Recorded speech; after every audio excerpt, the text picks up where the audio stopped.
Welcome to Mrs. Z's Chemistry. This is chapter 14 and topic 4, where we talk about weak acids. Before we get into weak acids, though, let's do this review question about a strong acid, nitric acid. What is the hydroxide ion concentration, or OH minus, in a nitric acid solution that has a pH of 3.45? There are two different ways you can work this out.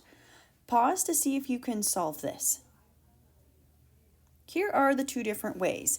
You can first change the pH into H3O, and that would equal 3.55 times 10 to the negative 4.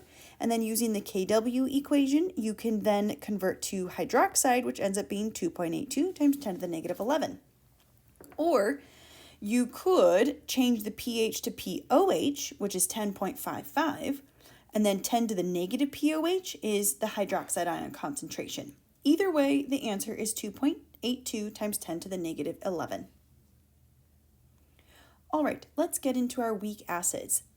As we've learned, strong acids completely dissociate.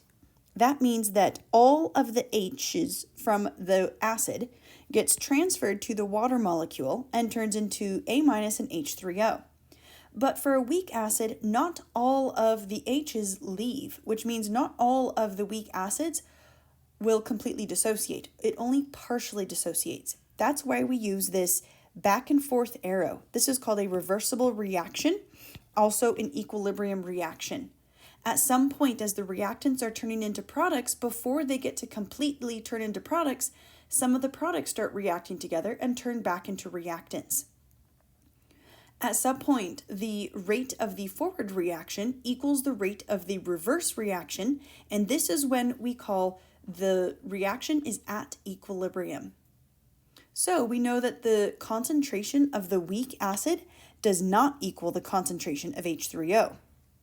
We don't know how much turns into H3O, and in order to figure that out, we need to use something called an equilibrium expression or an equilibrium constant, also called the acid dissociation constant, or Ka.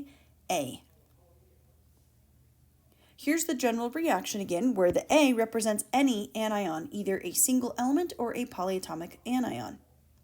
We're going to multiply the concentrations of the products and divide that by the concentrations of the reactants. We only include aqueous species. We do not include liquids or solids. So here are the products, the A- and the H3O, in the numerator of our K expression, and then the only reactant in the denominator is the HA, because water is liquid and we don't include liquids or solids. You can see then that if there are more products at equilibrium than there are reactants, then your K will be greater than 1. But if the K is less than 1, that means the denominator, or the reactants here, has a greater concentration than the products. For weak acids, the Ka's are all less than 1, usually a number with a times 10 to the negative 2, 3, 4, or even smaller. Here's an example of some weak acids. Of course, this is not an exhaustive list, but let's look at this first one here. Hydrofluoric acid, here's the name, here's the structural formula. After the HF loses the H, we have the conjugate base, which is F-. Here's the reaction. HF transfers a hydrogen to the water, and it turns into H3O and F-. Its K value is 6.8 times 10 to the negative 4. That means we have more reactants, more of the HF exists as HF rather than as the ionized form or as the F- and H3O+. The higher or greater the Ka value, the stronger the acid, because that means more of the acids lost their hydrogens. All right, let's try this problem. Calculating the Ka from the pH. The pH of a 0.1 molarity nitrous acid solution, HNO2, is 2.17. Calculate the Ka for nitrous acid at this temperature. When it says at 25 degrees Celsius, you can basically ignore that in these problems because all of the problems we are doing are at 25 degrees Celsius. When you change the temperature, the K value changes, but we're not talking about that concept in this class at all. In AP Chemistry, you would talk about that a little bit, but not much even. All right, so here's the reaction. We know that nitrous acid reacts with water and the H is transferred over to H3O, and our products are NO2- and H3O+. We want to calculate the Ka. the Ka expression looks like this. We're going to take the concentration of the products and multiply them together. Then in the denominator, we have the concentration of the reactants. We just don't know how much of the products that we have, so we need to use something called an ICE table. So initially, we have 0.1 molarity of nitrous acid. That's just given in the problem right here, 0.1 molarity of nitrous acid. And initially, we say that we have 0 of the products. This is I for initial, C for change, E for equilibrium. The change value, we're going to subtract a certain amount of the HNO2. And because this reacts in a 1-to-1-to-1 ratio, creating a 1-to-1 ratio of the products, each of the products are going to increase by that same value, whatever X is. The other piece of information we were given is that the pH of this solution equals 2.17. Now that is the pH at equilibrium.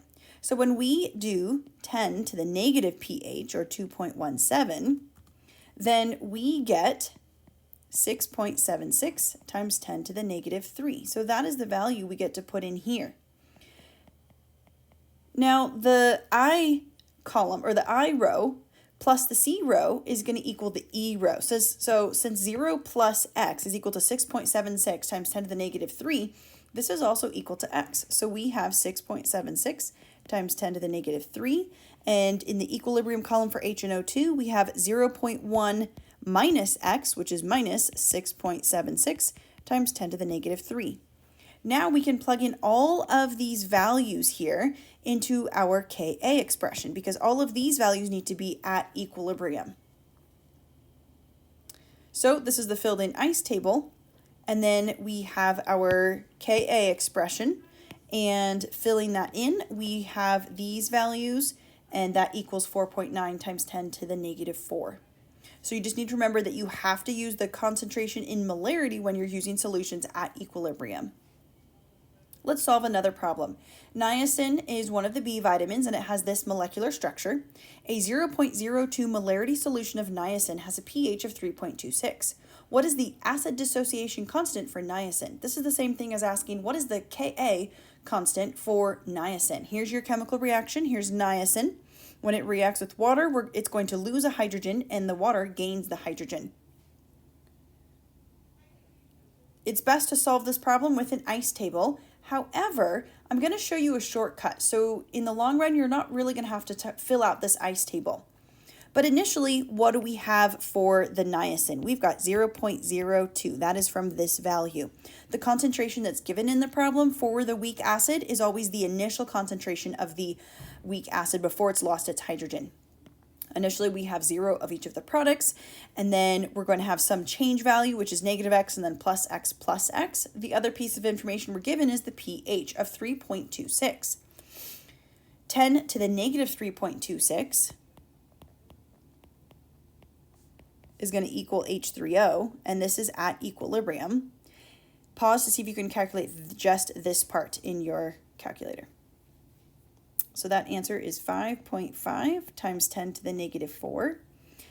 We also have the same value at equilibrium of the conjugate base, which is the C6H4NO2 minus, and then we have 0.02 minus this value, 5.5 times 10 to the negative 4. All right, does it make sense that the two products here are always going to have the same value at equilibrium? When we start out with 0 of each, and the amounts of these are just coming from this acid ionizing or losing its hydrogens, you can't break apart this H without then also getting an H3O and the conjugate base. It's kind of like breaking a pencil in half. You're always going to get a half with the eraser and half with the lead tip end. You can't break a pencil and just get the eraser half. So let's go ahead and plug this into our Ka equation. This is the products. I have squared the value, but that's the same thing as multiplying 5.5 times 10 to the negative 4 and multiplied by itself. I didn't round as much in here. That's only the reason why it looks different like that. So the answer is 1.55 times 10 to the negative 5. All right, let's do another practice problem. A 0.2 molarity solution of acetic acid has an H3O plus concentration of 1.9 times 10 to the negative 3 at equilibrium. Calculate the Ka of acetic acid.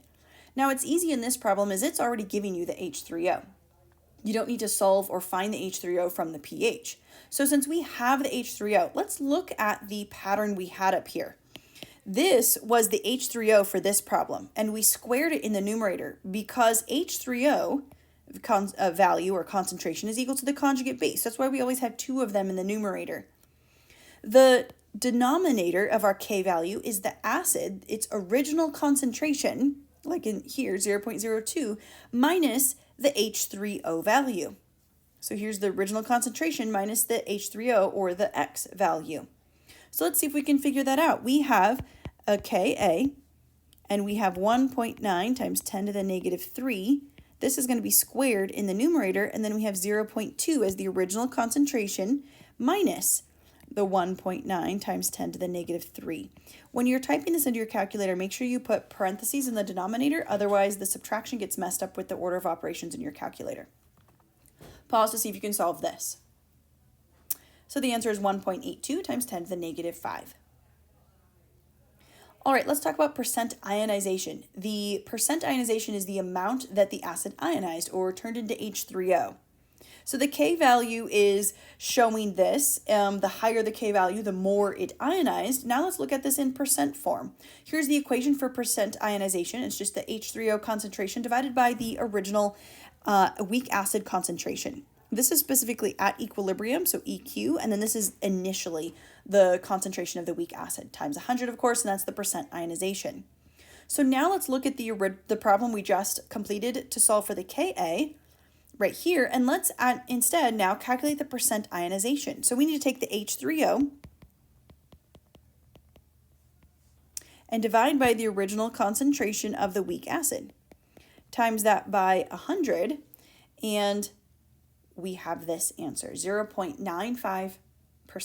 Notice that this is very small. This is not 95%. This is not a typo. This is, in fact, less than 1%. Weak acids typically ionize less than around 5%. Think about a strong acid. What do you think the percent ionization would be for a strong acid? Well, because a strong acid completely ionizes, strong acids essentially are 100% ionized. So here are the general equations on your periodic table. The Ka is equal to x squared over a minus x. These are just the values we get from that ICE table. And this is why you don't need to fill out an ICE table, because the x is equal to H3O concentration. It's also equal to the conjugate base, the A minus, but we usually don't have to solve for the A minus. We just are going to square the value that we get for x. And then this lowercase a here is the concentration of the weak acid. And this is like originally or initially the concentration of the weak acid that's given in the problem. So let's go ahead and solve this one. Find the pH of 0.25 molarity solution of HF. The Ka is this. So let's first think about the equation for pH.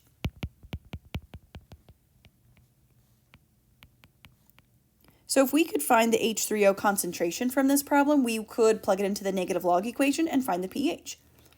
The Ka is something we're given right here, and the equation for Ka, given this slide here, is x squared over a minus x, where x is equal to H3O. So as you can see, we just need to solve for x here. The A is the concentration of the weak acid, and that's given here as 2.5. So let's plug this in here. Ka is 7.2 times 10 to the negative 4. X squared over the 2.5, which is the A, minus x. Now we just need to solve this for x. If you think about this, you'll realize in order to solve this, we would have to use the quadratic equation. And here's something really interesting. In honors chemistry, as well as in AP chemistry, even on the AP Chem exam, College Board does not expect you to have to use the quadratic equation, even though we see these problems a lot. The reason is because when we subtract x, this x value, from 2.5, x is so small that essentially 2.5 is still 2.5. It's kind of like taking 2.5 minus 0.003. I'm just guessing something what x could be. X is usually in the realm of this small, 0.0003. So if we subtract that, you'll see that we still have essentially 2.5 when you round this to two significant figures. So we would get 2.4997. When you round this even to the fourth significant figure, we still get 2.5. And we don't even know this value to more than two sig figs. We only know this value to two significant figures. And so because we're talking about a measured value that is measuring using a device that doesn't measure quite as accurately as 4 or 5 significant figures, we get to do something called, I like calling it, fudging math. So we literally just ignore the x in the denominator. So then this problem becomes something like this.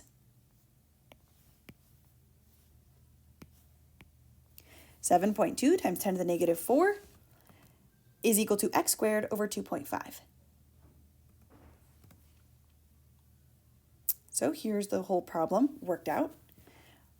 We get to ignore the x in the denominator, and therefore x is equal to 4.24 times 10 to the negative 2. Put that into the negative log equation, and our pH is 1.37. Pause to see if you can work this problem. And here's the answer. Pause to see if you can solve this problem. And here is the answer.